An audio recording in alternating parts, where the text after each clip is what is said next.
બધાને દેખાય છે ને? ઠીક છે, ચલો હવે આજનો આપણો ટોપિક છે સાતડા. ઓકે, સાતડા આપણે 4 ટાઈપમાં કરવાના છે ટોટલ. આ સિંગલ લાઈન સાતડા છે.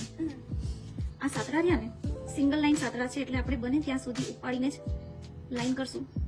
આ એક સાતડા સીધો 6 ઇંગ્લિશનો, બરાબર. પછી બીજું છે ઊંધી તરફ આવશે. આ બે જ વસ્તુ કોમન રેગ્યુલરમાં, પણ આપણે ત્રીજી વસ્તુ શીખવાની છે એ અંદરથી બહાર. ચોથી વસ્તુ છે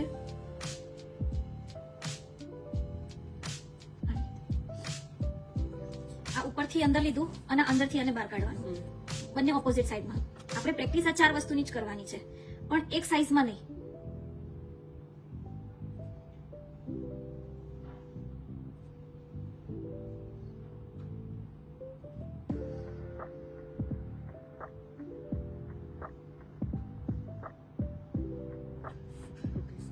ઓલવેઝ આવી રીતે બંચ બનાવીને તમે કરશો ને,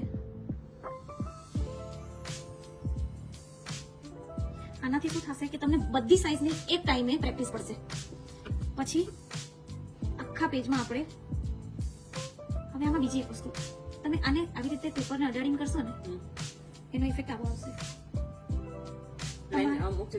આછું થઈ જશે, અમુક જગ્યાએ ઘાટું થઈ જશે, બરાબર. એટલે આપણે ટ્રાય હંમેશા એવો જ કરવાનો છે કે તમને લાઈન, સપોઝલી સ્ટાર્ટિંગમાં કોઈને એવું લાગે કે ઉપાડીને નથી ફાવતું, અનઇવન થઈ જાય છે. ઘણા લોકોનું શું રાઉન્ડ કરવામાં લાઈન આઘી પાછી થઈ જતી હોય છે, હાથ હલી જાય. તો એના માટે શું કરવાનું કે આપણે એલ્યુઝન ક્રિએટ કરવાનું, કોન અને પેપર વચ્ચે. કોનને આપણે એવું ફીલ કરાવવાનું કે હું પેપરને ટચ કરાવું છું.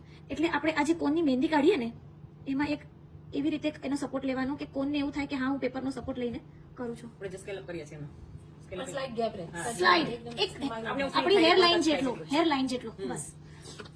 તો એ વસ્તુ તમે કરશો ને એટલે જો આ બધા સાતડાની ફિનિશિંગ જોવો, નાની જોવો ફિનિશિંગ. આ બેસ્ટ એક કહેવાય ને કે ઓપ્શન છે કે જેમાં તમે પરફેક્ટ ફિનિશિંગ સાથે કરી શકશો.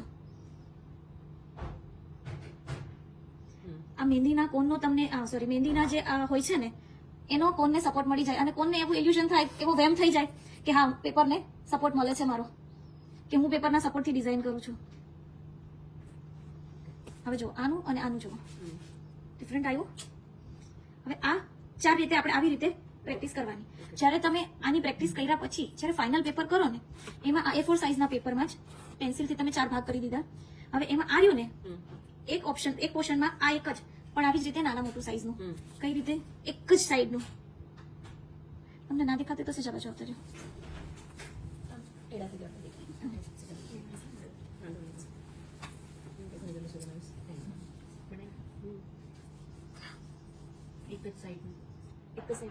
એક જ સાઈડમાં નાના મોટા, પછી આવી રીતનું, બરાબર. આ વસ્તુ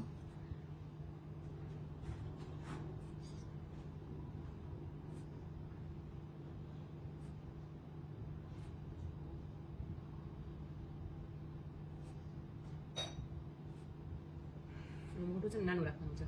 આપણે આખું જલેબીમાં આમ રાઉન્ડ કરીએ એવી રીતે નહીં. આપણે જલેબીમાં કઈ વસ્તુ કરીએ છીએ?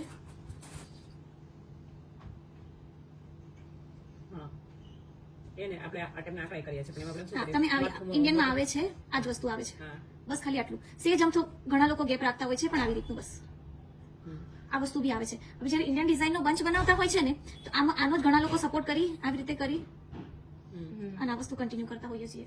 અહીંયા બી એ જ વસ્તુ કન્ટિન્યુ કરી લીધી આપણે આવી રીતનું.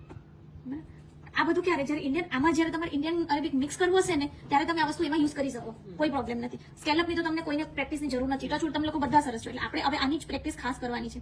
અને બંચ બી તમને એવા રીતે ગોઠવવાના કે એકબીજાને આમ સુંદર દેખાય. એવું નહીં કે એક જગ્યાએ આપણે ધપ્પો નાખી દીધો. ઘણી વખત આપણને એવું થાય ડિઝાઇનમાં ચાલુ કંઈક મૂકી દીધું છે, કોઈ શેપ નહીં, કશું જ નહીં. એ વસ્તુ નહીં કરવાની. પહેલેથી જ પ્રેક્ટિસ આપણે એવી રીતે રાખો. આનાથી તમને એક હેબિટ પડશે કે પહેલેથી જ તમારું કામ નીટ એન્ડ ક્લીન રહેશે. કારણ કે ઘણા લોકોને શું પહેલા પ્રેક્ટિસ કરવા માટે કરી લેતા હોય છે, સારું પછી જ્યારે ગોઠવણી કરવાનું આવે ને ત્યારે એ લોકોનું મગજ કામ ના કરે, કેમ કે પ્રેક્ટિસ તો એ લોકોને અનઇવનની જ છે.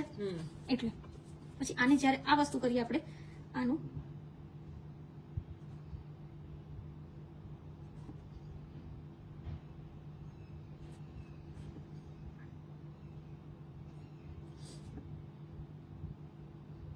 થોડું તમે રાઉન્ડમાં આમ લઈ શકો છો, પ્રોબ્લેમ નથી.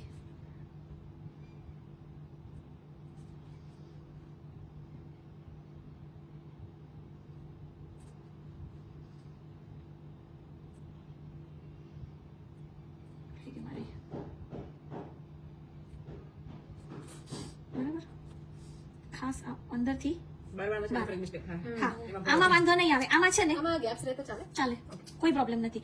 આ ગેપ્સ કેવું છે કે ઈ તમને ડિફરન્સ દેખાશે કે ભાઈ તમે બંચ કર્યું છે ને ક્યારેક એવું લાગે ને તો આને ઓર સુંદર બનાવવા માટે તમને બહુ બંચ ઓલું દેખાતું હોય ને તો તમે વધારે ગેપ હોય ને આવો નાનો સાંકડો કરો. અધરવાઇઝ આને તમે ડેકોરેટ કરવા માટે ડોટ્સ મૂકી દો. ઇફેક્ટ આખી ડિફરન્ટ થઈ ગઈ. કસ્ટમર ક્યારેક કોઈ કેવું કહેતું હોય કે આમાં થોડું ખાલી ખાલી લાગે છે, ઓકે નો પ્રોબ્લેમ, આ કરી લીધું. ઓર આનાથી તમારે કંઈક વધારવું છે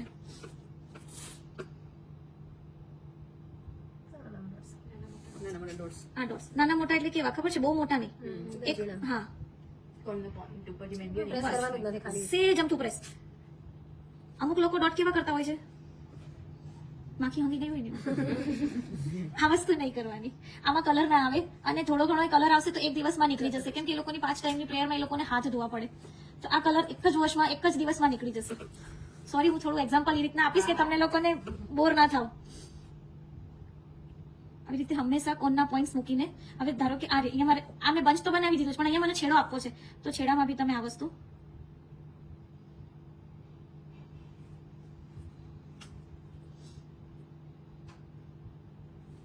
આપી શકો છો.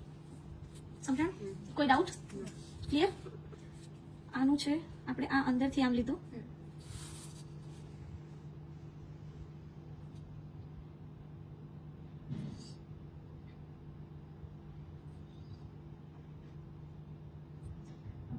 આપણે પ્રેક્ટિસ ખાલી આવી રીતે પાડવાની છે પણ દિશા આપણે આપણી તરફ ગોઠવી શકો છો. જ્યારે તમે આમાં ગોઠવશો ને કર્યા પછી તમને આમાં કોઈ ફરક નહીં દેખાય. પણ આપણી પ્રેક્ટિસ એવી રીતની છે કે ક્યારે બી આપણે નીચેથી ઉપર લેવું હોય કે ઉપરથી નીચે લેવું આપણને પ્રોબ્લેમ ના થાય. નોર્મલી બધા આવી જ સાઈઝ શીખવાડતા હોય છે. આ સાઈઝ કોઈ નથી કરતું, કોઈ મેન્શન જ નથી કર્યું કે તમારે આવી રીતે કરવાનું શું જરૂર છે.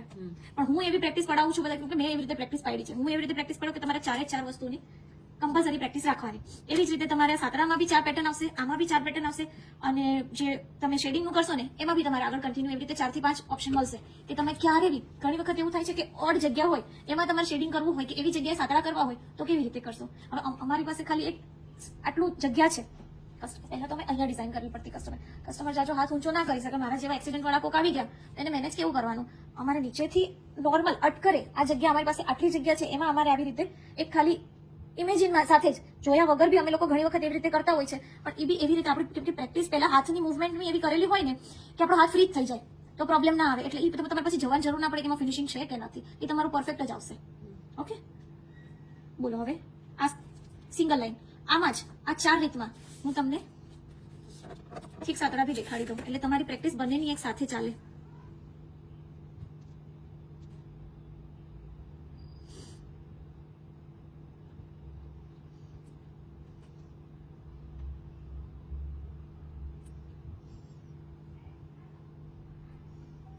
આવી રીતે આને પ્રેસિંગથી જ કરવાના. ઘણા લોકો આપણે આવી રીતે કરતા હોય છે અહીંયા ઇન્ડિયનમાં આ વસ્તુ યુઝ કરતા હોય છે. આપણે આ વસ્તુ નથી કરવાની. ઘણા લોકો આવી રીતે કરતા હોય છે. આ બી નહીં કરવાનું. આમાં તમારો ડબલ ટાઈમ જશે. આપણે ઓલવેઝ પહેલેથી આ જ વસ્તુ આ શું એનો જે હેડનો ભાગ છે ને એ જાડો કર્યો. હવે આમાં તમારે આ જે પીઠનો ભાગ છે આ વસ્તુ હેડ નહીં કરવાનું, ખાલી પીઠ વધારવાની.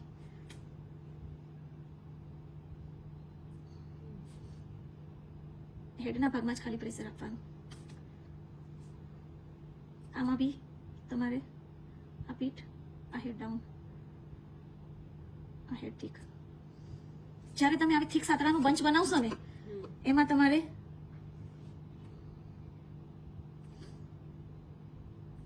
ઓલવેઝ આવી રીતે મિક્સમાં કરશો ને તો બી ફાઇન લાગશે.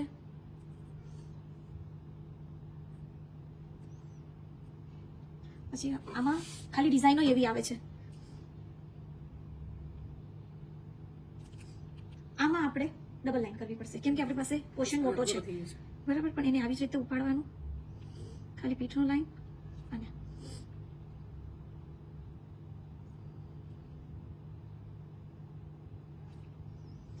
આને તમારે એવી રીતે ઇવન કરવાનું કે સુંદર લાગે. ખાલી આવી રીતે શેપમાં ફિલ કરી અને મૂકી નહીં દેવાનું. કોઈને ખબર ના પડવી જોઈએ કે તમે 2 લાઈન કરીને કર્યું છે. લાસ્ટમાં એક આ ફાઇનલ લાઈન કરી દો. આ વસ્તુ કરી અને પછી